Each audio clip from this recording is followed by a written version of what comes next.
É Vero. É Vero. É Vero. É Vero. É Vero. É Vero. No seu fone está no ar o podcast do Vero Notícias. Sejam muito bem-vindos ao É Vero, o seu programa de análise para desvendar as complexas e muitas vezes traiçoeiras relações que se desenrolam nos bastidores da política entre o Palácio do Planalto e o Congresso Nacional. Nossa pauta de hoje se concentra em uma figura central na articulação política, o presidente da Câmara dos Deputados, Hugo Motta.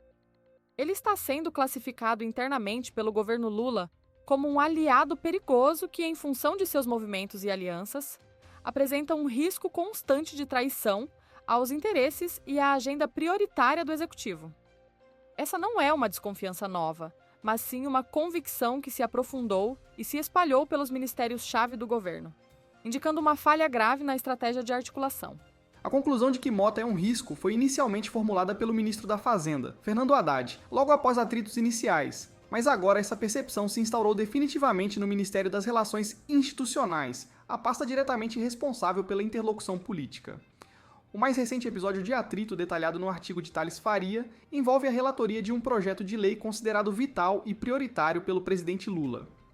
O projeto de lei antifação. A raiz da crise reside na decisão de Hugo Motta de entregar essa relatoria ao deputado federal Guilherme Derrite, uma figura proeminente e inequivocamente ligada à oposição bolsonarista. Essa escolha, do ponto de vista do Planalto, é lida como uma afronta e um sinal de deslealdade. O deputado Guilherme Derrite, conhecido como Capitão Derrite, é uma figura política de peso e possui uma forte ligação com o campo bolsonarista. Eleito deputado federal em 2022, ele havia se licenciado da Câmara para assumir como secretário de Segurança Pública do governador de São Paulo, Tarcísio de Freitas, um dos principais nomes da direita para a próxima eleição presidencial.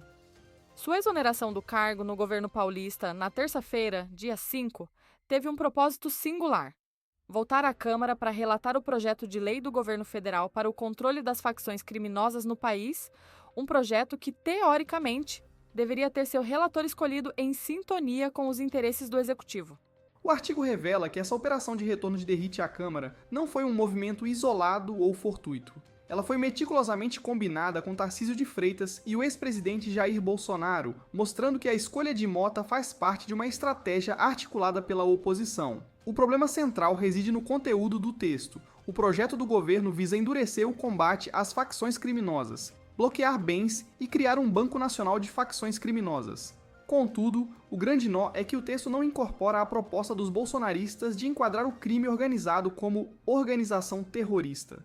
Essa divergência não é apenas semântica, ela é o ponto nevrálgico dessa disputa, pois coloca em risco a própria soberania nacional, na visão do Planalto. A recusa enfática do governo em classificar as facções como organização terrorista tem uma motivação de fundo que transcende a segurança pública e toca diretamente na soberania nacional do Brasil.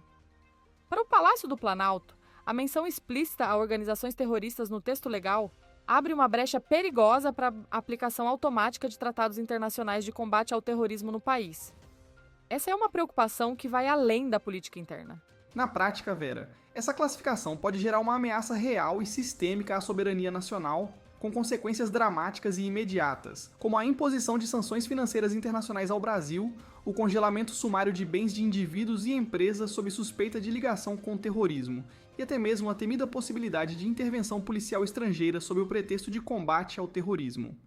Os bolsonaristas, por sua vez, utilizam a possibilidade de intervenção estrangeira, por mais absurda que possa parecer para diplomatas, como um poderoso instrumento de disputa política e eleitoral, ignorando os riscos geopolíticos envolvidos. O artigo lembra o pedido público do senador Flávio Bolsonaro ao então presidente Donald Trump para promover bombardeios na Baía de Guanabara, citando a situação das embarcações venezuelanas como precedente. Esse tipo de declaração reforça o temor do Planalto de que a agenda bolsonarista vise fragilizar a soberania brasileira em prol de um ganho político imediato. O capitão Derrite, como novo relator, já anunciou a estratégia que pretende adotar para contornar a objeção jurídica e diplomática do governo sem ceder à pressão ideológica.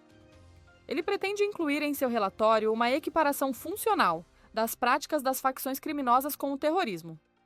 É uma manobra de linguagem que busca ter o efeito prático da classificação, mas sem o nome. Segundo Derrite, essa equiparação funcional gera efeitos equivalentes aos do terrorismo, mas ele alega sem que haja uma classificação formal das organizações como terroristas. É exatamente aí que, segundo o governo, mora o grande perigo. Essa sutileza jurídica da equiparação cria na visão do Planalto condições perfeitas para uma confusão e uma ambiguidade intencional, abrindo uma margem perigosa para a interpretação unilateral que um governo estrangeiro, como o de Donald Trump, quiser fazer da atuação no Brasil do Comando Vermelho, do PCC e de outras facções. Ao avalizar a relatoria com essa proposta controversa, Hugo Mota demonstra uma insensibilidade política e uma irresponsabilidade diplomática que reforçam a convicção do governo de que ele não pode ser um aliado de confiança. De qualquer maneira, e independentemente das manobras técnicas de Derrite, a decisão de Hugo Mota não era, sob hipótese alguma, o que o Palácio do Planalto esperava do presidente da Câmara. A expectativa e a orientação do governo eram de que Mota entregasse a relatoria a alguém do chamado Centrão, um grupo com o qual o Planalto negocia a maior parte de suas pautas. A intenção do Planalto, Vera, era simples. A relatoria deveria ir para um nome que não fosse necessariamente um governista de primeira linha, o que é um reconhecimento das necessidades de articulação do Centrão, mas que, acima de tudo, não colocasse em risco a segurança jurídica e a soberania do país ao flertar com a possibilidade de intervenção estrangeira por meio de interpretações legais ambíguas. A entrega de um projeto tão sensível e prioritário a um oposicionista alinhado à agenda bolsonarista e com ligações claras com o ex-presidente e o governador Tarcísio de Freitas é vista como um ato de provocação política e uma rachadura profunda na frágil relação de Hugo Mota com a cúpula do governo. O ministro da Fazenda, Fernando Haddad, que já havia tido sua confiança traída anteriormente, não está surpreso com o novo movimento de Hugo Mota. Ele já havia colocado aí o presidente da Câmara em sua lista de possíveis traíras, devido a um incidente anterior, que corroeu de forma significativa a confiança entre o Planalto e o comando da Câmara.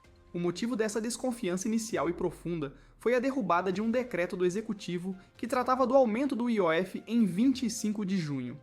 O que transformou o episódio em uma traição, na visão de Haddad, foi o fato de a derrubada ter ocorrido logo após uma reunião com líderes e Hugo Mota, que o ministro havia classificado como um entendimento histórico. Naquele encontro, havia ficado expressamente acertado o adiamento da votação do decreto do imposto, demonstrando um pacto de confiança que Mota optou por romper de forma abrupta e unilateral. O que se soube depois daquele entendimento histórico foi que Hugo Mota teve um encontro estratégico com um grupo de empresários promovido pelo presidente nacional do Progressistas, o senador Ciro Nogueira, um dos grandes articuladores do Centrão e um dos principais opositores ao governo. Nesse encontro, Vera, foi combinado que Mota pautaria a matéria contra o que havia sido acordado solenemente com o governo, jogando IOF para votação e causando uma derrota inesperada ao Planalto, frustrando a expectativa de arrecadação do Ministério da Fazenda. O desentendimento e a quebra de confiança foram tão graves que Haddad e o presidente da Câmara ficaram por um período sem se falar. Esse episódio cimentou a desconfiança de que Mota prioriza seus próprios acordos e os interesses de sua base em detrimento dos compromissos firmados com o Executivo, tornando-o, na visão do Planalto, um aliado completamente imprevisível. O fato é que, superada a crise do IOF, Hugo Mota agora volta à carga com uma nova decisão de alto impacto político e estratégico. Ele resolve entregar ao capitão oposicionista Derrite a relatoria de um projeto que o presidente Lula considera urgente e prioritário para a segurança pública nacional. O artigo afirma que esse movimento é, no mínimo, uma rachadura séria e profunda na relação com o Planalto. Para o governo, a escolha de um relator da oposição mais radical não é apenas uma questão de alinhamento político. É uma demonstração clara de que Hugo Mota está disposto a riscar a agenda de prioridades do Executivo para fazer articulações com o campo bolsonarista, reforçando a convicção de que ele é, de fato, um aliado perigoso.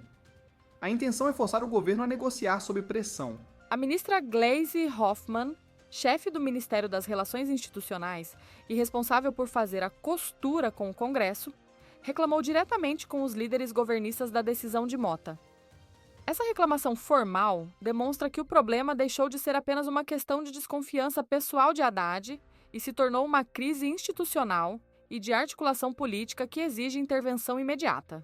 O movimento de Mota, que visa fortalecer um oposicionista com um projeto vital para o governo e que carrega o risco da polêmica sobre a soberania e o terrorismo, é lido como uma manobra calculada para pressionar o Planalto e reafirmar sua autonomia e poder absoluto dentro da Câmara. O risco mais evidente é que o relatório de Derrite force o governo a aceitar emendas que comprometam a soberania nacional ou a segurança jurídica do país, em troca da aprovação de um projeto que o presidente Lula classifica como urgente e inadiável.